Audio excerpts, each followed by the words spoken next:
नर्मदे हर, नर्मदे हर, नर्मदे हर. आज आपल्याकडे सौ मेधा रानडे या नर्मदा परिक्रमेविषयी माहिती अनुभव सांगण्यासाठी आले आहेत. त्या पायी नर्मदा परिक्रमा केलेली आहे.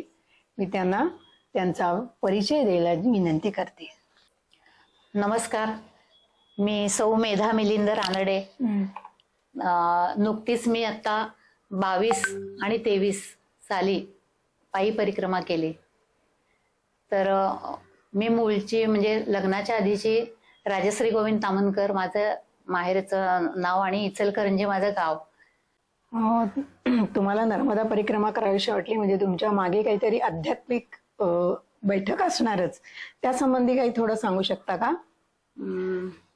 आध्यात्मिक बैठक म्हणलं तर माझे वडील आणि आजोबा हे सगळे दशग्रंथी ब्राह्मण असल्यामुळं आमच्याकडं तशी अध्यात्माची होतीच म्हणजे आवड सगळ्यांना.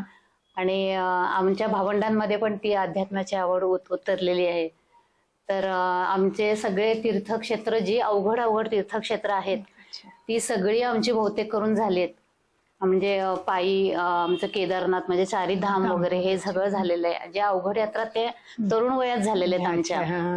म्हणजे नंतर ज्या कराव्या असं म्हणतात ते आमच्या सगळ्या आम्ही तरुण वयातच केलेल्या आहेत.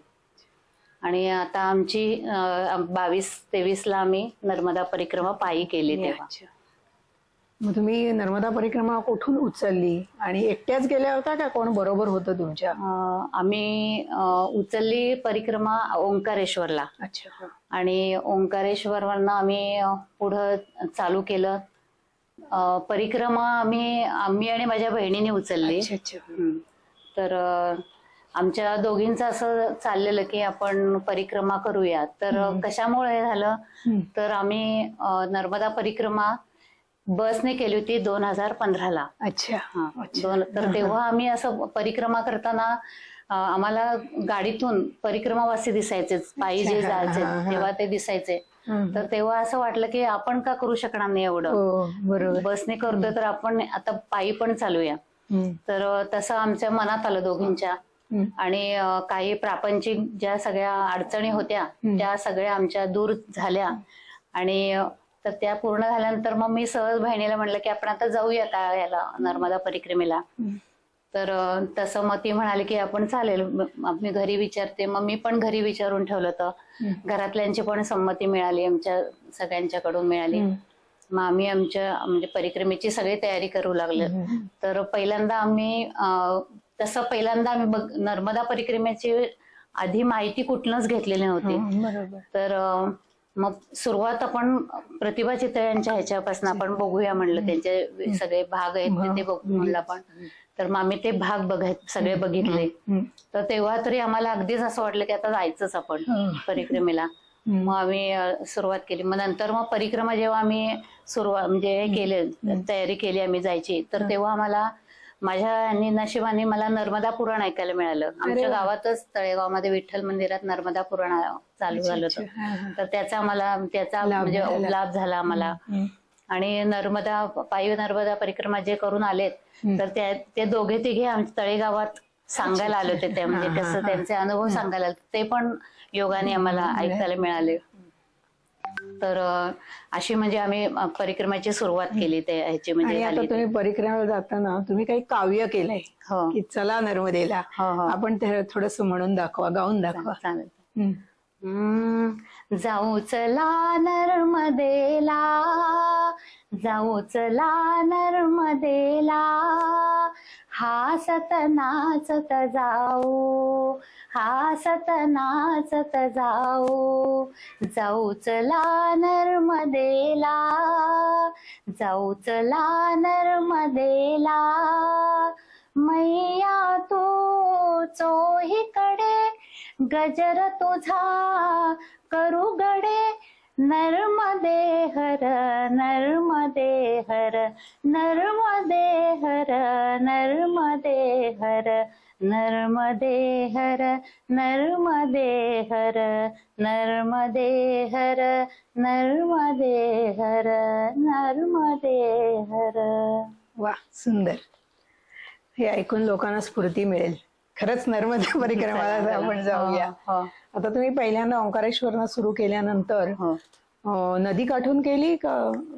नाही, आम्ही ओंकारेश्वरला जेव्हा आम्ही उचलली परिक्रमा, 7 नोव्हेंबरला आम्ही परिक्रमा उचलली. तर तिथून आम्ही नदी किनारी जायचं ठरवलं होतं, मैयाच्या किनाऱ्यावरनं. पण तिथले जे रहिवासी आहेत तर ते म्हणाले की आत्ताच पूर येऊन गेलाय, त्यामुळे चिखल खूप झालाय, तिथनं तुम्ही जाऊ शकणार नाही, तर तुम्ही रस्त्यावरून सरळ जावा, असं म्हणून आम्ही रस्त्यावरून चालू केली. आणि मोरटक्क्यापासून आम्ही आमची ती परिक्रमाची चालू झाली. आमची परिक्रमाचा आमचा पहिला टप्पा होता तो मोरटक्का. तर भक्तराज महाराज मध्ये आम्ही तिथं थांबलेलो. तर त्या दिवशीच आम्हाला इतकं म्हणजे पहिला दिवस असल्यामुळं सगळीकडं आपले पाय दुखतात, हे दुखते, ते सगळं असं वातावरणात ना छान वाटत होतं. म्हणजे सगळ्यांचे म्हणजे ओळखी व्हायला लागलेल्या की तुम्ही कुठून आलात, काय म्हणजे असं, तुम्ही म्हणजे आता पुढं कसं किनाऱ्यावरनं जाणार आहात का, असं. मग तशा असं आमच्या हे सुरू झाल्या, बोलणं चालू झालं असं. पण ते वातावरण छान वाटायचं की ते सगळेच हे असतात, म्हणजे नवीनच असतात, कारण तोच दिवस पहिला असतोय ओंकारेश्वर. नोव्हेंबर 22 म्हणजे आपलं दुसरं लॉकडाऊन संपल्यानंतर तुम्ही सुरू केलं का? पण त्याच्यामध्ये तुम्हाला असं म्हणजे काही हे वाटलं नाही ना की लॉकडाऊनचा जो इफेक्ट होता तो त्याच्यात काही जाणवला नाही ना? नाही, अजिबात नाही. म्हणजे तुम्ही म्हणजे असं आखीव रेखीव प्रोग्राम तुमचा ठरवला होता का की इथून इतकं जायचं, इतकंच चालायचं वगैरे, असं काही आखीव रेखीव प्रोग्राम ठरवून केलात की जसं माहीन येईल तसं जायचं असं ठरवलं होतं? आम्ही खरं सांगायचं तर आम्ही कोरीपाटी होतो. आम्ही काहीही आम्ही ठरवलेलं नव्हतं, कुठलंही पुस्तकाचा अभ्यास केलेला नव्हता, काहीच केलेलं नव्हतं. तिथं जाऊन जे होईल ते असं आम्ही ठरवलं होतं. तर आम्ही मोरटक्क्यापासून दुसरा दिवस आता निघालो आम्ही. तर बाकीचे जे बोलतात ना ते ऐकत होतो आम्ही की कसे चाललेत ते वगैरे. तर तिथं कळालं की आपल्याला मैया म्हणजे बरोबर नेते आपल्याला तिथून. आणि जिथं जशी वाट असते तिथं सगळीकडे एरो करून लिहिलेलं असते की परिक्रमा, पायी परिक्रमा जे करतात त्यांची ही वाट आहे म्हणून, अशी लिहिलेले असतात, एरो केलेले असतात.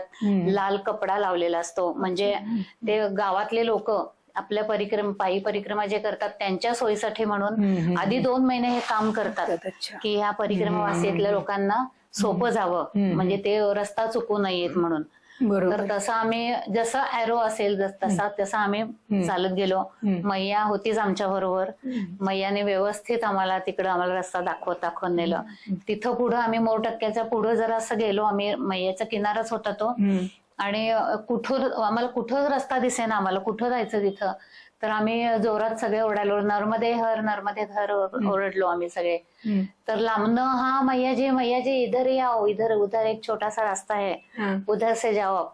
तर मग तिथं खरंच तिथे एक रस्ता होता, अगदी लांबून तो आम्हाला मैयाची करून ओरडला.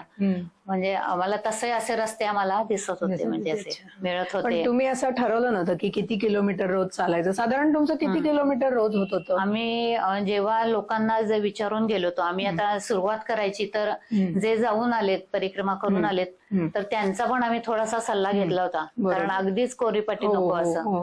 तर आम्ही त्यांना, त्या लोकांना आम्ही विचारलं की काय करायचं, कसं जायची सुरुवात. तर ते म्हणाले की तुम्ही पहिल्यांदा चालायची तयारी ठेवा. एक्झॅक्टली तुम्ही पहिल्यांदा चाला, तुम्ही चालताय का तुम्ही, तर तुम्हाला अजिबात अवघड जाणार नाही. तर काकानं म्हणलं आम्ही देवाच्या दयाने चालतोय रोज. म्हणलं मी रोज 5 किलोमीटर चालते, त्याचा फायदा मला खूप परिक्रमेत झाला. म्हणजे कधी चालण्याविषयी आम्हाला कधीच त्याची अडचण आलेली नाही. म्हणजे पाय दुखले पण ते नैसर्गिक आहे, म्हणजे असं नॅचरल. तर पण आम्हाला तसं हे आलेलं नाही, अडचण आलेली नाही. तर त्या लोकांनी आम्हाला सांगितलेलं की आम्ही जी चूक केली तर ती तुम्ही चूक करू नका. आम्ही असंच धावत राहिलो की आपल्याला लवकर करायचे, 90 दिवसात करू, 100 दिवसात करू, असं करत आम्ही राहिलो म्हणे. तर तसं तुम्ही करू नका, सावकाश चाला, आमची चूक तुम्ही सुधारा असं. तर आम्ही रोज 15-16 हे झालं की आम्ही थांबवायचोच. म्हणजे किती, म्हणजे अगदी 1 किंवा 2 जरी वाजले ना तर तिथं आम्ही थांबून जायचो तिथलं. आणि काही परिक्रमा म्हणजे ते आश्रम असायचं तर ते लोक आम्हाला जाऊन द्यायचे नाहीत की तुम्ही आज इथंच राहायचं. आम्ही तसं राहत होतो, पण असं जास्ती नव्हतो आम्ही त्याला. 15 किती दिवस लागले? आम्ही 130 दिवसात पूर्ण केले. मग चांगले केले पूर्ण, जरी 15-16 किलोमीटर नाही. पण पुढं काय होतं की काही आश्रम लांब आहेत. अच्छा, तेव्हा जास्त चालावं लागतं. मग तेव्हा जास्त चालायला लागायचं आम्हाला. पण आम्हाला तसं ना पहिल्यांदा एक पहिला महिना किंवा 1-1.5 महिना आम्ही जवळजवळ 15 ते 16 चाललो आम्ही. तिथं खूप आश्रम आहेत पहिल्यांदा दक्षिण तटावरती जेव्हा आपण चालू करतो तर ते रेवा सागरच्या अलीकडं खूप आश्रम आहेत. त्यामुळे तसं आश्रमांची अडचण नसल्यामुळे आम्ही 15-16 चालायचो. म्हणजे त्याच्या पुढे आम्हाला म्हणजे जातच नव्हतो आम्ही तेव्हा. म्हटलं नकोच, त्यांनी आधी सांगितले आपल्याला एवढं कशाला म्हणजे. आणि हे पण व्हायचं म्हणजे दमायचं पण. आणि तिथं गेल्यावरती पण आपल्याला मग त्या आश्रमात कोणी साधू संत असतील तर तिथं त्यांची पण आपल्याला काही ओळख करून घेता येईल. म्हणून आम्ही मग सत्संग मिळतो. आता तसंच आम्ही चालू करताना एक मांडोगडावरती आम्ही गेलो होतो. तर त्या मांडोगडावरती तिथं एक मांडो ऋषींचा आश्रम आहे वरती. तर तिथं एक साधू आहेत म्हणजे अगदी तरुण आहेत म्हणजे ते संत. म्हणजे इतकं म्हणजे त्यांचं तेजस्वी रूप असं अगदी म्हणजे जवळजवळ 22-25 वर्षाचेच असतील ते. पण तिथं त्या पहिल्या आम्हाला संतांचं दर्शन झालं ते. आणि तिथे एक अजून एक पुण्याचेच हे होते संत म्हणजे ह्याच्यातलेच होते म्हणजे साधू ह्याच्यातलेच होते. तर त्या स्वामींचं पण आम्हाला गाठ झाली. तर आम्ही तिथं गेल्यानंतर आम्ही खाली होतो पहिल्यांदा. तर तिथं वरती आम्हाला वादनाचा आवाज आला, पेटीचा वगैरे पकवाचा आवाज आला. म्हणलं इथं कुठला आवाज येतो काय म्हणून आम्ही मग त्या वरती चढून गेलो जरा पायऱ्यावरती. तर तिथं एक वडील आणि मुलगी सेवा करत होते तिथं गाण्याची. तर तिथं आम्ही गेलो. मग त्या आम्ही असं ताल वगैरे धरला तर तिथल्या ऋषींनी आम्हाला विचारलं की आप गाना सीखते हो क्या. म्हणलं हा सीखती हो. तो आप भी गाओ ना असं म्हणाले ते. म्हणलं ठीक आहे. मग मी गाणं म्हटलं तिथं. म्हणजे आम्ही मग 4-5 भजनं म्हटली. तर पहिलं जेव्हा आम्ही भजन म्हटलं तर ते पुण्याचे जे होते ना साधू तर ते टेन्स मध्ये गेले. म्हणजे असं आणि मग ते कुणाशीच असं बोलले नाहीत वगैरे असं. तर त्यांच्याबरोबरच एक होत्या माई. तर त्या म्हणाले की तुमच्याशी आता ते बोलणार नाहीत तर ते आता टेन्स मध्ये ते म्हणजे त्यांचं ध्यान जेव्हा उतरेल तेव्हा बोला तुम्ही असं. तर आमचं जेव्हा शेवटचं माझं कडवं सुरू झालं मग गवळणीतलं तेव्हा ते खाली त्या म्हणजे ध्यान.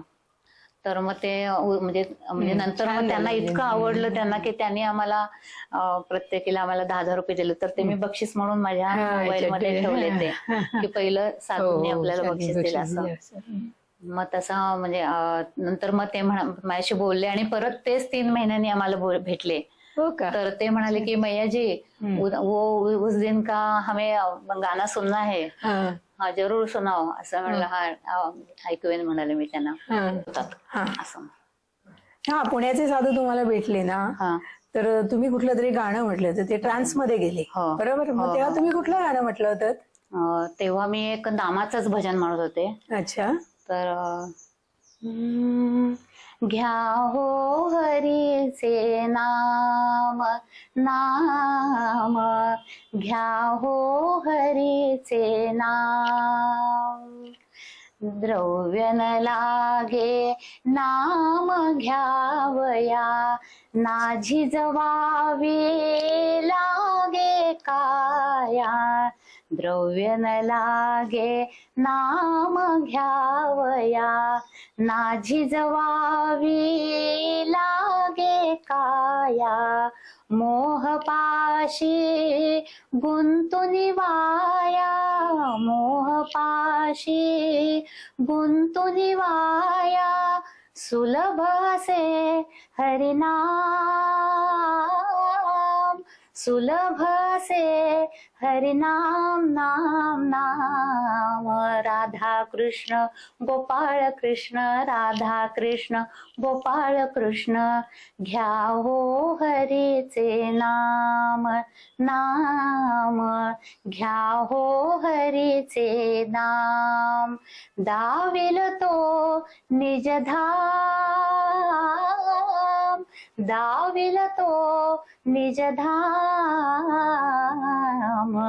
घ्या हो हरीचे नाम नाम घ्या हो हरीचे नाम. वा, फारच सुंदर. छान आशय छान आहे. तुम्ही बनवले की काय स्वतः? नाही आमच्या बाईंनी शिकवलेलं आहे मला. हो का. अच्छा अच्छा. हा, मी असं ऐकलंय की मांडवगणाच्या तिथे एक गुंफा आहे मांडव्य ऋषींची. तिथे काही जण साधना करतात, ध्यान धारणा करतात. तुम्ही केलं का? काय ती बघितलीत का? हो, आम्ही जेव्हा म्हणजे त्या मांडव ऋषींच्या आश्रमाच्या तिथं गेलो होतो वरती, तर तिथं आम्हाला सांगितलं त्या लोकांनी की इथं तुम्ही जाऊन आत बघून या, की अतिशय म्हणजे छान असं तिथलं ठिकाण आहे ते. तुम्ही जाऊन तुम्हाला शांती मिळेल तुम्ही तिथे गेल्यावरती. तर आम्ही खरंच तिथं गेलो. म्हणजे त्या गुहेमध्ये जायला आपल्याला रांगत जावं लागतं आधी. हो का? जवळजवळ एक 10-1 फूट खाली रांगत जावं लागतं सरळ. आणि रांगत गेल्यानंतर आतल्या बाजूला 5-6 फूट खाली पायऱ्या आहेत. अच्छा. आणि तसं परत मग पुढे गेल्यानंतर परत थोडं चालायचं. म्हणजे असं आतल्या बाजूला तिथलं ते गुफा आहे. आणि तिथंच मांडव ऋषी हे करत नामस्मरण किंवा ध्यानधारणा तिथं करायचे.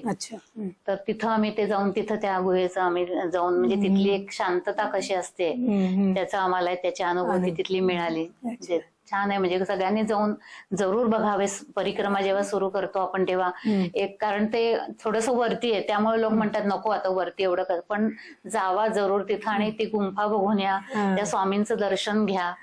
असं म्हणजे ते पण म्हणत की राहावा, पण आम्हाला पुढं जायला उशीर होत होता आणि काही आमच्या बरोबरचे जे लोक होते ते पुढे गेले होते. मग आम्ही गेलो तिथून. आम्ही खरं जावत नव्हतं, पाय काढवत नव्हतं तिथल्या वातावरणात. बरोबर.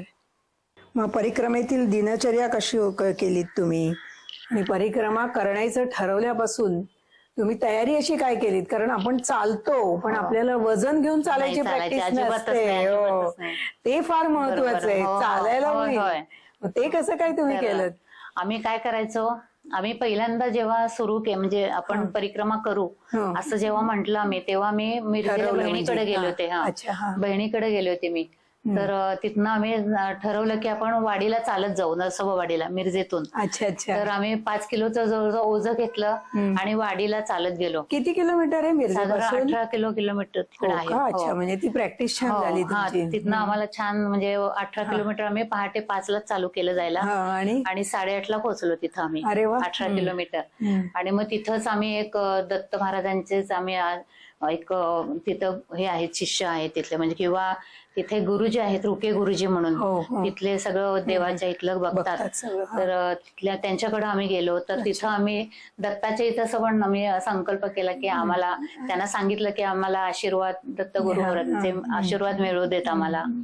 तर मग तिथं आम्ही दोघींनी संकल्प केला. तर त्या गुरुजींनी पण आम्हाला आशीर्वाद दिला, तुमचं परिक्रमा जरूर पूर्ण करणार तुम्ही, असं करून. मग आम्ही अशी ती म्हणजे पहिली आम्ही तिथनं सुरुवात केली. आणि नंतर मग नवरात्र चालू झालं. नवरात्रात आम्ही काय केलं की आमच्या इथं मावळामध्ये बऱ्याच म्हणजे देवींची देवळं आहेत. तर आम्ही काय केलं की सॅक घ्यायची आणि देवींना चालत जायचं. म्हणजे ज्या ज्या म्हणजे आपल्या खेडी गाव आहेत त्यातनं जे आहेत देवी त्या गावातल्या, तर तिथं साधारण ते अंतर 6-7 किलोमीटर असायचं. तर आम्ही स्टेशनवरती उतरल्यावर रिक्षा न करता चालत जायचो. अशी चालायची आम्ही खूप प्रॅक्टिस केली. म्हणजे सामान घ्यायचं आणि चालायचं, अशी आम्ही प्रॅक्टिस चालू केली. पण म्हणजे त्याचा फायदा आम्हाला खरं पुढे झाला. पण जेव्हा आपण परिक्रमा चालू करतो तेव्हा सामान आपल्याकडे भरपूर असतं की आपण, आपल्याला अंदाज येत नाही की आपण नेहमीच जसं नेतो सामान तसंच आम्ही इकडं न्यायला सुरुवात केली. म्हणजे घेतलं सामान, 2-3 नॅपकिन किंवा काही औषधं. 8 महिन्याची औषधं घेऊन गेले ते. मला शुगरचा त्रास आहे, तर मी 8 महिन्याची औषधं घेऊन गेले ते. तर पुढं आम्ही जसं चालायला सुरुवात केली, जसे परिक्रमा उचलली, तर उचलल्यापासून आम्हाला त्या खूप ओझं व्हायला लागलं त्याचं आम्हाला. बरोबर. मग पुढं आम्ही काय केलं की कठोरा म्हणून एक गाव आहे पुढं, परिक्रमेच्या वाटेवरतीच आहे. तर तिथं गेल्यानंतर आम्ही असं आपल्या पुण्यातलेच एक आहेत गृहस्थ, तिथं परिक्रमेला लोकांना सेवेसाठी जातात ते. तर जे परिक्रमा करतात त्यांना सेवा म्हणून आश्रमात सेवेकरी म्हणून ते असतात, दरवेळेला असतात. पुण्यातले बरेच लोक तिथं जातात. तर तिथं आम्हाला कळलं की पुण्यातले लोक आहेत हे म्हणून. तर म्हणलं आता आपण असं करूया की आपण हे परत पाठवूया घरी, कारण काही त्याच्यामध्ये आमच्या भावना होत्या, म्हणजे असं की म्हणून मग त्या ठेवाव्याशी. पण आम्ही औषध होते ती ठेवली, काही म्हणजे जे एक्स्ट्रा घेतलं, पेन किलर म्हणा, हे जे काही होतं जे लोकांना उपयोग होतं ते ठेवलं. पण ड्रेस वगैरे असं मग ते किरकोळ जे होतं ते आम्ही त्यांना घरी पाठवून दिलं. त्यामुळे थोडं तरी ओझं आमचं कमी झालं त्याच्यानंतर. त्याच्यामुळं आम्ही फक्त परिक्रमा एकाच ड्रेसवरती केली पूर्ण. हो का? 4 महिने 10 दिवस फक्त एका ड्रेसवर आम्ही पूर्ण केली. 2 ड्रेस घेऊन गेलो होतो, एक सॅक मध्ये आणि एक अंगावर. पण आम्हाला एकाच ड्रेसवरती करायला आली. म्हणजे असं गेलो की पहिला, कारण आम्ही लवकर जायचो, लवकर गेल्यानंतर पहिल्यांदा धुवायचे कपडे, ते गाऊन वगैरे काय असेल घालायचा ते कपडे धुवायचे, तेच वाळायचे छान कपडे. रात्री घेऊन यायचे घरात, परत ते सकाळी असं. आणि दुसरा ड्रेस जो होता ठेवलेला तो मध्ये सण वगैरे यायचे सगळे, मग तेव्हा आम्ही ते घालायचो ड्रेस, नवीन ड्रेस म्हणून असं तो म्हणजे स्वच्छ असायचा, मग तो ते घालायचो आम्ही म्हणजे असं. आणि म्हणजे तिथली एक नियम म्हणजे तिथले असे होते की आपण परिक्रमा सूर्योदयाच्या नंतर करायची, सुरू करताना. कारण ते रस्ते आपल्याला ते दिसले पाहिजेत, रस्त्याच्या वरचे खास खळगे असतात, काही असतात, आपल्यासाठीच म्हणून ते त्याने नियम केलेले आहेत. आणि पूर्ण सूर्यास्ताच्या आत थांबवायचे असे. म्हणून मग आम्ही कारण सगळं स्त्री आणि पुरुष सगळे एकत्र असायचे, त्याच्यामुळे आम्ही 3:30ला उठायचो रोज. आणि इतकी कडाक्याची थंडी होती, पण रोज 3:30ला उठून, कधीही चुकलं नाही 3:30ला उठायचं. 3:30ला उठून सगळे प्रातर्विधी उरकून आम्ही 5-5:30ला आरती करायचो. आणि मग नंतर मग सगळं आम्ही जो नेलेलं सामान आमचं अंथरूण पांघरून सगळे गुंडाळून सॅक भरून आम्ही सूर्योदय झाला की लगेच निघायचो आम्ही तेव्हा तिथनं. अगदी रेडी राहायचो. हो. ते कधी मग आम्हाला समजा रस्त्यावर लाईट आहेत असं वाटलं, शहर आहे असं वाटलं, तर मग आम्ही लवकर बाहेर पडायचो. तिथले लोक ओरडायचे खरं की जाऊ नये असं, म्हणजे परिक्रमेचे रूल तुम्ही तोडताय असं. पण काही एक मुक्काम लांब असायचा की मग आम्ही थोडस लवकर निघायचो, असं करायचो आम्ही. पण मग बालभोग, चहा, कॉफी असं घ्यायला आग्रह करतात ना काही लोक, आणि मग ते आपण म्हणजे नर्मदा किनारी म्हणतात की ते अस्वीकार करू नये त्याचा. म्हणजे कोणी दिलं तर नकार नाही म्हणायचं नाही आणि मागायचं नाही, हे एक तत्व असतं त्यात, म्हणजे मैयाचं परिक्रमा करताना. तर ते मोडू नये शक्यतो, कारण नको म्हणलं तर त्यांना वाईट वाटतं, आणि किंवा आपण मागितलं तर त्यांच्याकडे नसेल तर त्यांना तेही वाईट वाटतं की आपण मागितलं आणि आपण मैयाला दिलं नाही असं, हे पण वाईट वाटतं त्यांना. म्हणून मागू नये आणि हे करू नये, दिलेलं अस्वीकार करू नये म्हणजे असं. मग परिक्रमा सुरू केल्यानंतर मध्ये काही अडचणी वगैरे तुम्हाला आल्या का? अडचणी अगदी सरळ सुरळ व्यवस्थित? अडचणी म्हणजे आमच्या मैया इतकी माझ्या पाठीशी होती, दोघीही बहिणींची अगदी छान पाठीशी होती. आणि कुठलीही अडचण नाही म्हणून आम्हाला, म्हणजे आमच्या बरोबर परिक्रमावासी जे होते दुसरे, ते पण आम्हाला मैयांनी छान जोडून दिले होते. खूप म्हणजे एमपीतले 4 जण होते आणि महाराष्ट्रातले 2 होते. तर ते अगदी आम्ही सगळे बहीण भावंडांसारखं राहायचो. कुणी काही सांगितलं तर एकमेकांचं मी ऐकायचो की आपण आता तिथं थांबूया, की मग कुणी त्याच्या पुढे बोलायचं नाही, म्हणजे चालेल असं, म्हणजे असं कोणी नकार करायचं नाही. तेव्हा राहायचो मग मी तेव्हा. त्यामुळे आमची सगळ्यांची मतं एका वयाची असल्यामुळं मतं एक पडली आमची सगळ्यांची. विचार पण एक होते, चाल पण एक होती सगळ्यांची. त्यामुळं आमचं पहिल्यांदा आम्ही जेव्हा चालू केली तेव्हा 8 जण होतो, पण मग ते आम्ही 52 गजामार्गे गेलो. तर 52 गजामार्गे, कारण मला आणि बहिणीला पायाचा प्रॉब्लेम आहे. तर पायाचा प्रॉब्लेम म्हणजे मला खाली बसता येत नाही, आणि बहिणीला माझ्या व्हेरिगो वेन्सचा त्रास आहे. तर मग दोघे म्हणलं नको, मग कारण चढायला लागले की दम लागतो, हे मला आपल्याला शारीरिक अवस्था आपल्याला माहितीये. तर ते गेले म्हणून आपण जायचं असं नाही म्हणजे आम्ही पहिल्यांदाच ठरवलं होतं की नाही जायचं, वरनं आपण शुल्पाणी असेल ना तर आपण परत कधीतरी येऊ, आपण ते ठिकाण बघायला, असं बघायला येऊ म्हणलं. पण आता 52 गजामार्गे जाऊ असं करून आम्ही दोघी या 52 गजामार्गे आलो. आणि बाकीचे जे पहिले होते ना 6 जण, ते शुल्पाणी मार्ग गेले. मग ते आम्हाला कधी पुढे भेटले नाहीत तिथं. मग जसं आम्ही 52 गजामार्गे गेलो तर तिथं आम्हाला 2-2 असे पुढे भेटत गेले आम्हाला. आणि ते इतके चांगले भेटले की आम्हाला शेवटपर्यंत आम्हाला ते होते आमच्या बरोबर. आता तुम्ही या मार्गाने गेलात तेव्हा तुम्हाला साधू संत सत्पुरुष त्यांचा सत्संग असं काही घडलं का? कोण कोण भेटले ते सगळे सांगा. साधू पुरुष म्हणजे आम्ही एक राजराजेश्वरी मंदिर आहे हिरापूरला, गुजरातमध्ये. तर त्यामध्ये आम्ही गेल्यानंतर त्या दिवशीच आम्ही, ज्या दिवशी परिक्रमेला म्हणजे तिथं आम्ही मुक्काम केला होता, तर त्या दिवशीच त्या मठात त्या आश्रमातले जे संत आहेत ना, अच्छा. तर म्हणजे पंचक्रोशीत ते त्यांचं महत्व आहे त्या साधूंचं. तर ते त्या दिवशी येणार होते तिथं. अरे तर आमचा खूप चांगला योग आला, म्हणजे दिवाळीसारखा त्यांनी उत्सव साजरा केला होता तिथं. हो. अरे वा. तर आम्हाला तो छान डोळे भरून पाहता आला, त्यांचे आम्हाला आशीर्वाद घेता आले. म्हणजे असं पहिल्यांदा भीती वाटली की आपल्याला नमस्कार करायला मिळेल की नाही त्यांचा. तर नाही म्हणाले, तुम्ही जावा. मग आम्ही अगदी साष्टांग नमस्कार त्यांना घातला. तर आशीर्वाद त्यांच्याकडून मिळाले. तर असे आम्हाला एकदा बलबला कुंड म्हणून एक आहे, तर ते बलबला कुंडला मी जप करत होते. तर जप करताना मी माळ ओढताना त्या साधूंनी बघितलं मला. तर ते म्हणाले की बेटा जरा इधर आओ. तर म्हणलं का, मला घाबरले पहिल्यांदा, म्हणलं काय झालं असं. म्हणून मी गेले तर ते म्हणाले की आप खुला जप मत करना कभी भी. ठीक है म्हणलं मी, मैं करूंगी, इसके आगे करूंगी मैं. तर कैसे करूंगी लेकिन, मैं ऐसे चुनरी लेके करूंगी असं म्हणलं मी त्यांना. तर ते म्हणाले की नाही, ऐसा नाही करना. तर त्यांनी काय केलं, त्यांच्या जवळची माझी गोमुखी होती त्यांची एक, तर ती गोमुखी मला त्यांनी दिली की अशी त्यांचा तो आशीर्वाद मला मिळाला. आणि तर ते म्हणाले की इसमें रख के इसे आगे करना, जॉब करना. तर मग त्यांनी मला ती गोमुखी दिल्यावरती मी म्हणलं आपल्याला एवढा मोठा आशीर्वाद मिळाला. आणि त्या दिवशी दत्त जयंती होती. अरे वा. तर मला म्हणजे प्रसाद चांगला मिळाला होता तो. तर त्यांना मग मी नमस्कार केला आणि मग मी त्यांना गुरु दक्षिणा म्हणून देऊया, आज म्हणलं आज गुरुपौर्णिमा म्हणून त्यांना दक्षिणा देऊया म्हणून मी त्यांना द्यायला लागले. नाही नाही, हम नाही लेंगे म्हणाले ते. मी म्हणलं तसं नको, म्हणलं आज म्हणजे दत्त जयंती आहे, तर मी जसे देवाला ठेवते तसे तुम्हाला मी देते म्हणलं. मी म्हणजे तसा तुम्ही घ्या म्हणलं. हा ठीक आहे असं म्हणाले ते. आणि मग त्यांनी ते माझी घेतली, दक्षिणा घेतली. आणि त्याच्यात दुसऱ्या दिवशी पुढचा एक हे होता, तर आश्रम होता. तर त्या आश्रमात गेल्यानंतर परत ते आले साधू. हा. तर ते म्हणाले की बेटा ये प्रसाद है, वो सबको बांट देना असं म्हणाले ते. तर ठीक आहे म्हणलं. तर त्यांनी मला तो शेंगाडे दिले होते आणि मला शिंगाडे खूप आवडायचे. हा. तर शिंगाडे दिले आणि मग ते म्हणाले सगळ्यांना वाटा तुम्ही, मंदिरात जेवढे जे आहेत तर त्यांना सगळ्यांना वाटून भरपूर दिले होते त्यांनी. मग सगळ्यांना वाटले तर उरले होते त्याच्यानंतर.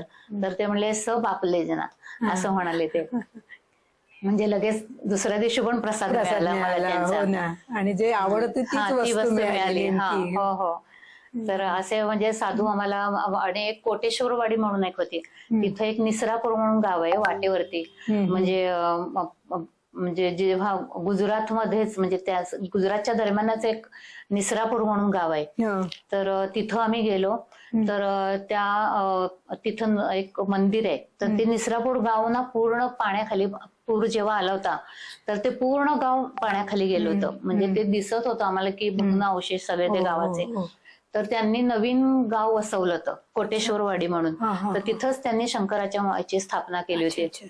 आणि रामाचं पण तिथं देऊळ होतं. तर त्यांनी मग तिथं त्यांनी स्थापना केली. तिथं आम्ही म्हणलं जाऊन तरी बघू आपण म्हणून. तर तिथं गेलो. तर त्या गेल्यानंतर सगळे कर्मठ हे होते, साधू संत.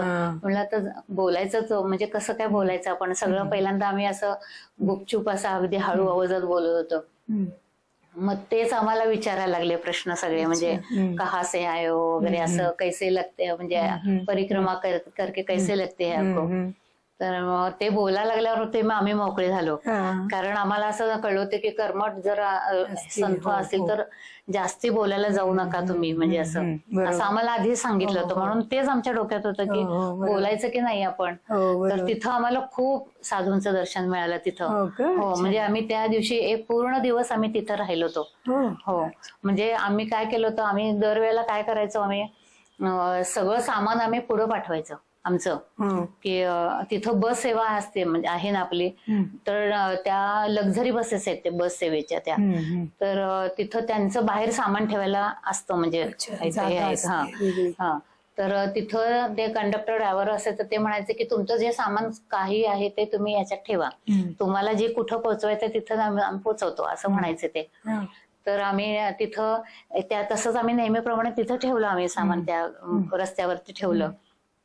तर पुढे आम्ही कोटेश्वरवाडीला गेल्यावरती त्या साधूंचं म्हणणं पडलं, नाही तुम्ही आज जायचंच नाही. आणि किती 12 वगैरे वाजले होते, जायचंच नाही म्हणे. हो, दुपारी 12 वाजले होते आणि जायचंच नाही म्हणाले ते. तर म्हणलं हो आमचं सामान असं असं आम्ही पुढे पाठवले, काय करू म्हणलं, आम्हाला तर जायला पाहिजे. तर तुम्ही सामानाचं काही टेन्शन घेऊ नका म्हणे, त्याचं आम्ही व्यवस्था करू. तर कुठं ठेवले सांगा फक्त आम्हाला. तर आम्ही सांगितलं त्यांना कुठे ठेवले. तर तिथं जाऊन त्यांनी सामान आणलं आमचं. आणि आणि मग आम्ही तिथं त्या दिवशी राहिलो. तर ते म्हणाले की तुमचा पुढचा कुठला मुक्कामी सांगा, तिथं आम्ही तुमचं नेऊन देऊ सामान. तर ते 25 किलोमीटर पुढे जाऊन त्यांनी आमचं सामान नेऊन ठेवलं परत पुढं. अरे बापरे. हो, म्हणजे असे म्हणजे आम्हाला तिथं साधू संतांचे दर्शन पण झालं आणि सेवा पण त्यांनी आमची केली. असं म्हणजे तिथे आम्हाला गायन सेवा पण करायला मिळाली. रामाचं मंदिर छान होतं तिथं. तर तिथं आम्हाला म्हणजे गाण्याचे एक मराठीच हे होते तिथे. तर ते म्हणाले म्हणा तुम्ही असं, म्हणून मग तिथं पण आम्हाला म्हणजे सगळं जिथं जिथं जसं जाऊ तिथं खाऊ आहे ना, तिथं जसं माझं जाऊ तिथं गाऊ झालं. म्हणजे खूप ठिकाणी मला गायन सेवा करायला मिळाली. म्हणजे माझंच भाग्य. तिथल्या एका साधूंनी सांगितलेलं की तुला येते ना तर तू म्हण, सगळे याच्यातून तुझी सेवा आहे कर म्हणाले ते. मग तसं आम्ही म्हणजे सेवा अशी व्हायची माझी. आणि असे बरेच ठिकाणी आम्हाला ते मौनी बाबा म्हणले तुम्हाला. तर मौनी बाबा पण असं आम्हाला सांगितलं, खूप जणांनी सांगितलं आम्हाला की तुम्ही त्यांचं दर्शन घ्या पुढं. तर त्या मौनी बाबांचं घ्यायला गेलो दर्शन. तर असं म्हणजे शांत, म्हणजे मौनी बाबा म्हणजे मला वाटलं ते म्हणजे बोलत नाहीत असं. मग आपण आवाज देऊया मग ते दार उघडतील असं आम्ही करून गेलो तिथं. तर ते तिथं गेल्यानंतर त्यांनी दार उघडलं नाही म्हणल्यावर आम्ही त्यांच्या कंपाऊंड मध्ये जाऊन आत बसलो आम्ही. तर बसल्यावरती तिथं म्हणजे त्यांनी आतला काही रिस्पॉन्स दिला नाही त्यांनी आवाज दिल्यावरती. म्हणलं आता आपण थोडा वेळ बसू इथं आपण. आणि मग ते आल्यानंतर आपण बघू म्हणलं. मग ते म्हणजे थोड्या वेळाने उठले आणि एकदम असे तणतणत झाले. तर ते म्हणजे असं एकदम असे चिडत आले ते की आपको कुछ समजता नहीं है क्या, दोपहर का टाइम है, ऐसे तुम आ गए, आवाज भी नहीं दे. तर मग आम्ही म्हणलं अहो बाबाजी आम्ही खूप आवाज दिला म्हणलं तुम्हाला, आवाज तुम्हाला ऐकायला नाही आला. तर आम्ही म्हणून इथं बाहेर बसलेलो. तर आम्हाला असं म्हणजे खूप बोलले, पण तेवढ्याच मायेने ते म्हणाले की बैठो आप चाय पी के जाओ अभी, असं म्हणाले ते. मग तर तसं मग त्यांनी आम्हाला चहा दिला सगळ्यांना. मग आम्ही पुढे गेलो म्हणजे. आणि अजून एक पतई घाट म्हणून एक आहे. तर तिथं एक साधू महाराज म्हणजे आहेत, संत बरेच हे आहेत.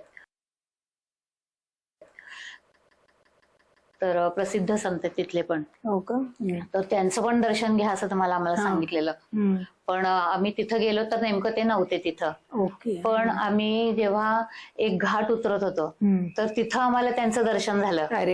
आणि इतकं म्हणजे तेजस्वी, म्हणजे त्या आम्हाला त्यांचे हात असे लाल, पाय असे म्हणजे लाल असं तसे आम्हाला म्हणजे इतकं दर्शन छान झालं त्यांचं. म्हणजे आणि हातात सगळी त्यांची शस्त्र पण होती, म्हणजे असे लाकडी ते सापासारखं असं एक दंड होता त्यांचा असा. म्हणजे असं त्यांचं दर्शन आम्हाला तिथं झालं. आणि मग त्यांनी आम्हाला प्रसाद दिला सगळं असं. म्हणजे असं म्हणजे तिथं पण आम्हाला संतांचं दर्शन झालं. म्हणजे असं बऱ्याच ठिकाणी आम्हाला संतांचं दर्शन झालं. त्यामुळे तुम्हाला आशीर्वाद मिळाले. आशीर्वाद. आणि एक जण होते तर ते त्यांचा आश्रम होता रस्त्याच्या आतल्या बाजूला, म्हणजे जे आम्ही परिक्रमाच्या वाटेवरती नव्हतं. मग त्यांना असं वाईट वाटायचं. मग ते म्हणायचे की आपल्याकडे येत नाही तर आपण त्यांच्याकडे जाऊ. म्हणून ते काय करायचे, पाण्याच्या हातात एक हातात बाटली, एका हातात चहाची किटली आणि पिशवीमध्ये बिस्किट असं ते घेऊन त्या बस स्टॉप वरती यायचे रस्त्यावरती. आणि मग ते रस्त्यावरती यायचे, सगळ्यांना येणाऱ्या जाणाऱ्यांना थांबवून नाही करायचे. तर तुम्ही घ्या चहा वगैरे. तर चहा घ्यायचा म्हणल्यावरती मग सगळ्यांनी चहा वगैरे घेतला. तर मग आम्ही बिस्किट घेतली म्हणजे असं. तर मग नमस्कार करायला लागलो आम्ही. तर माझ्या बहिणीला आणि मला म्हणाले की बेटिया, म्हणजे आम्हाला म्हणाले तुम्ही खूप नशिबान आहात, तुम्हाला मैयाने दर्शन दिले म्हणे बालरूपात, असं म्हणाले. तर आम्ही असं आठवत बसले आपल्याला कुठं मिळालं असं दर्शन. तर ते म्हणाले की तुमची मैयाची परिक्रमा जरूर पूर्ण होणार आहे म्हणाले. तर आम्हाला तिथे त्या बाबांनी आम्हाला हे केलं, म्हणजे आशीर्वाद दिले त्या. म्हणजे असे आणि 80-85 वर्षाचे होते ते. हो, पण तसे तुडतुडीत म्हणजे ते यायचे तिथं आणि त्यांचं म्हणजे सगळ्यांचा लाभ झाला. सियाराम बाबांचं पण दर्शन घेतलं. आम्ही सियाराम बाबांचं पण दर्शन घेतलं. सियाराम बाबांनी पण आम्हाला आशीर्वाद छान दिले. हो, त्यांच्याकडे म्हणजे आम्ही म्हणजे त्यांनी आम्हाला हे दिले, वाती वगैरे दिले त्यांनी. ते देतात वाती वगैरे सगळ्यांना. आणि ते त्यांचं महत्व म्हणजे ते आपण कितीही जरी पैसे दिले तरी आपले फक्त ते 10 रुपये ठेवून घेतात, वरचे आपल्याला ते परत देतात. मग ते पण आम्ही बरेच दिवस त्याचा प्रसाद म्हणून ठेवला होता.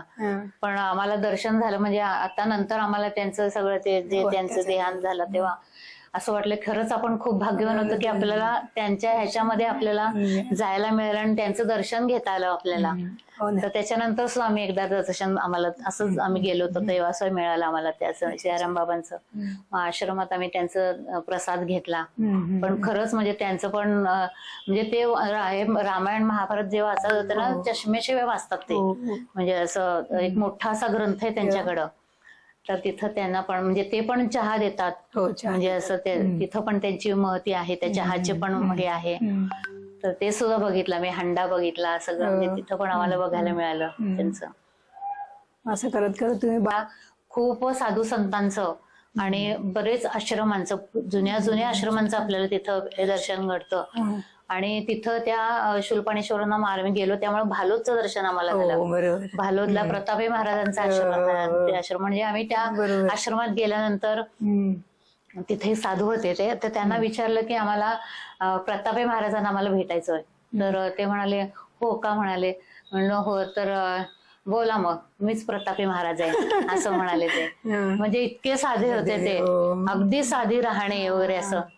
त्यांना पण भेटून आम्हाला खूप छान वाटलं. मग आम्ही तिथं घोराष्टक स्तोत्र म्हणलं तिथं, म्हणजे असं तिथं दत्ताची मूर्ती आहे ना, म्हणजे सापडली आहे तिथं. तर मग तिथं ते पण आम्हाला छान वाटलं. तिथं पण आपले महाराष्ट्रातले लोक आहेत सगळे, तिथं सेवा करायला येतात. तर तिथं पण आम्हाला ते साधूंचं दर्शन म्हणजे चांगलं संतांचे दर्शन झालं आम्हाला तिथं पण. मग ते भालो म्हणजे त्या रस्त्याला तुम्ही गायन सेवा केली का? हो केली की. काय कुठलं म्हटलं पद? मग तिथं आम्ही दत्ताचंच एक गाणं ह्याचं म्हणजे एक म्हणलेलं, म्हणजे श्रीपाद श्री वल्लभ नरहरी आहे ना, तो जो गजर केला होता मी तेव्हा. का म्हणा ना मग थोडस. श्रीपाद श्री वल्लभ नरहरी दत्तात्रेया दिगंबरा वासुदेवानंद सरस्वती सद्गुरुनाथा कृपा करा. श्रीपाद श्री वल्लभ नरहरी दत्तात्रेया दिगंबरा वासुदेवानंद सरस्वती सद्गुरुनाथा कृपा करा.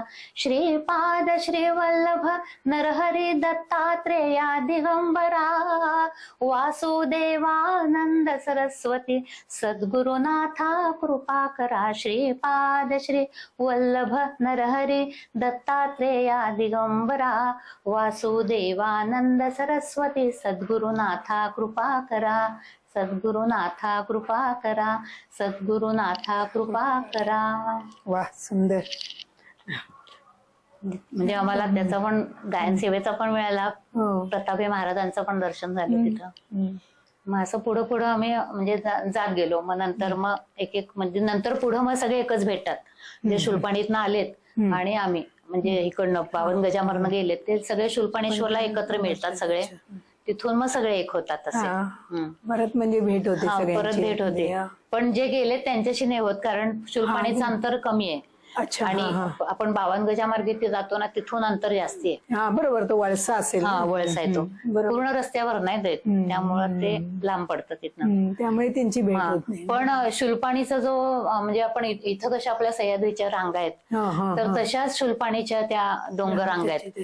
त्याच्यामुळं असं आम्ही वाटून घेतलं नाही की आपण शूलपाणीतल्या जंगलात नाही गेलो, कारण तितकाच भरपूर निसर्ग आहे तिथं. भरपूर म्हणजे खूप निसर्ग आहे. आणि म्हणजे त्या ह्याचा निसर्गाचा आम्ही आनंद घेत घेत आदिवासी लोक तिथं आहेत, खूप आदिवासी लोक आहेत तिथं. आणि या पंतप्रधान योजना जे आहेत आता राबवले तिथं त्यांनी घरं दिलेत, तर त्यांनी बांधलेल्या घरातून सुद्धा लोक बरेच राहतात तिथं आता. तर तिथं म्हणजे ते स्वतः शिकले नाहीयेत आदिवासी लोक, पण त्यांनी आपल्या मुलांना खूप शिक्षित केलेलं आहे. तर एक म्हणजे आदिवासी कुटुंब होतं, तर त्यांचे सगळे मुलगा 2 मुलगे मुलगी सगळे शिक्षण ह्याच्या क्षेत्रामध्ये आहेत सगळे. हो, एक एक म्हणजे कोण प्रोफेसर वगैरे असं, म्हणजे शाळेत शिक्षिका मुली सुना असं. तर असं ते सगळे परगावी आहेत, म्हणजे ते तिथं ते दोघेच आजी आजोबा राहायचे. तर तिथं पण आम्हाला मग त्यांनी म्हणजे राहायला बालभोग दिला त्यांनी आम्हाला. मग त्यांच्या घरातच म्हशी असल्यामुळे दूध बीत असं सगळं म्हणजे ते असे सेवा करतात म्हणजे ह्याच्यात. आणि रामपाडा म्हणून एक आहे तिथं, तर तिथं पण एक आपल्या पुण्यातलेच एक आहेत साधू, त्यांचं पण दर्शन झालं आम्हाला वरती. हा म्हणजे थोडस टेकडी चढून जायला लागतं तिथं आपल्याला. तर तिथं आम्ही गेलो होतो, तर त्यांनी एक झोपडी छान म्हणजे असे ह्याची एक कुट्टी म्हणजे म्हणतो ना आपण, काट्या कुट्यांची झापांची वगैरे अशी छान विणलेली त्यांनी बांधलेली आहे. तर तिथं पण आम्ही मग गेलो, गजर वगैरे असं तिथं पण धुनी लावलेली त्यांनी. तर तिथं त्या महाराजांचं दर्शन घेतलं. त्यांनी 8व्या वर्षीच घर सोडले, आपल्या पुण्यातलेच आहेत त्यांनी. अगदी सदाशिव पेठेत राहणार आहे म्हणाले मी. तर नाव सांगितलं नाही? सांगितलं पण आता मी विसरले, म्हणजे सांगितलेलं त्यांनी. नाही काही जण नाव सांगत नाहीत. नाही सांगितलेलं मी, अगदी टिपिकल हा आहे असं त्यांनी सांगितलं. पण आम्ही म्हणजे आता घर सोडून मला असं बरीच वर्ष झाली आता, त्यामुळे मी आता इथलाच आहे. म्हणजे मी मराठी बोलले म्हणून त्यांना विचारलं मी, तर ते म्हणाले मी पुण्याचंच आहे. असं झालं ते. म्हणजे असं म्हणजे असे ठिकाण आम्ही बघत आम्ही आदिवासी लोकांचं जीवन बघत गेलो. किती निसर्गात छान राहतात ते. आपण काय इथं समोर सगळ्या सिमेंट जंगलात सगळं राहतो आपण, पण तिथं इतका निसर्ग आहे. सगळी झाडं, पळसाची झाडं वगैरे, काय झाड आहेत तिथं पळसाची मस्त. तिथं म्हणजे आपण इकडं किरकोळ आपण पुण्यात पुढं म्हणजे आपल्या याच्यात बघायलाच नाही मिळत पळसाचं वगैरे, पण तिथं मला पळस वगैरे छान बघायला मिळाली झाडं. निसर्गात आम्ही छान त्याचा उपभोग घेतला. मैयाच्या किनाऱ्यावरनं जाताना उपभोग घेतला. पूर्ण मैया छान शांत वाहते आणि एका बाजूला शेती, आपण चालतोय मध्ये. खूप छान म्हणजे. पण रोज तुम्हाला नर्मदा स्नान करायला मिळत होतं का? नाही काही ठिकाणी ते जे आता पूर येऊन गेलेत ना, ते घाट व्यवस्थित नाहीयेत उतरायला आपल्याला, निसर्ड वगैरे झाले. मग काही ठिकाणी इथं मगरी आहेत वगैरे असं लिहिलेलं आहे. मग तेव्हा काय हँडपंपावर करायचे रस्त्यात कुठे मिळेल तिथे? हो तिथं. पण आम्ही कधीच म्हणजे आम्ही घरनं जाताना असं ठरवलं होतं की आपण थंडी आहे म्हणल्यावरती आपण नाही बाबा सगळ्या एवढं आंघोळ करणार असं ठरवलं होतं आम्ही तेव्हा. पण तिथं गेल्यावर आपण बरोबर वागतो.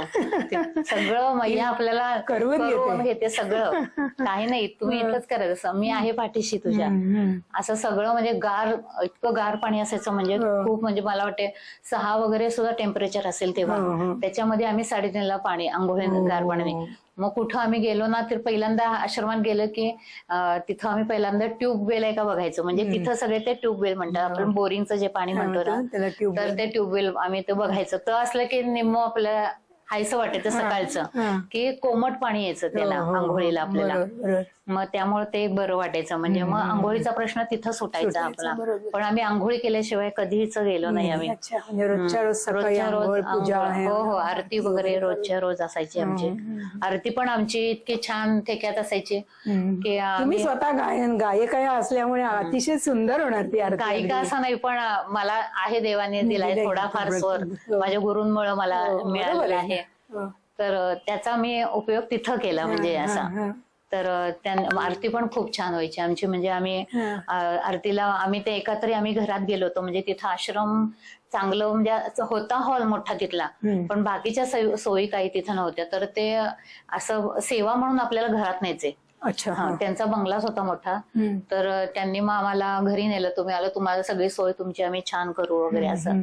मग आम्हाला त्यांनी बंगल्यात नेलं. मग जिथं म्हणजे जाऊ, मग तिथं आम्हाला गरम पाणी व्हायचं, मग न्हावायचो आम्ही तेव्हा. मग तिथं मग त्यांनी त्यांच्या सुनेनं लाईव्ह हे केलं होतं फेसबुकला, आणि मग आमची आरती तिने तिथं आम्हाला सगळी हे केली, प्रक्षेपित केली ह्याच्यावरती. मग फेसबुकवरनं सगळ्यांनी तिथं बघितली. म्हणजे ती आरती खूप ठिकाणी आमची आरती सगळ्यांनी रेकॉर्ड करून घेतली. म्हणजे असायची नेहमीचीच, पण म्हणायची पद्धत छान होती. गजर बिजर आमचे ते नेहमीचेच गजर होते, पण आम्ही टाळ वगैरे घेऊन म्हणायचो ना, तर ते छान वाटायचं लोकांना ऐकायचं सगळे ते छान वाटेल. म्हणजे तिथं आम्ही म्हणायचो की खूप लोकांनी रेकॉर्ड करून घेतलं आमचं तिथं. हो. आरतीला कशी चाल लावली होती, मग थोडस म्हणून दाखवता एखादं कडवं? ओम जय जगदानंदे मैया जय आनंद कंदे, ब्रह्मा हरिहर शंकर रेवा शिव हरि शंकर रुद्री पालंती. ओम जय जगदानंदी, ओम जय जगदानंदी.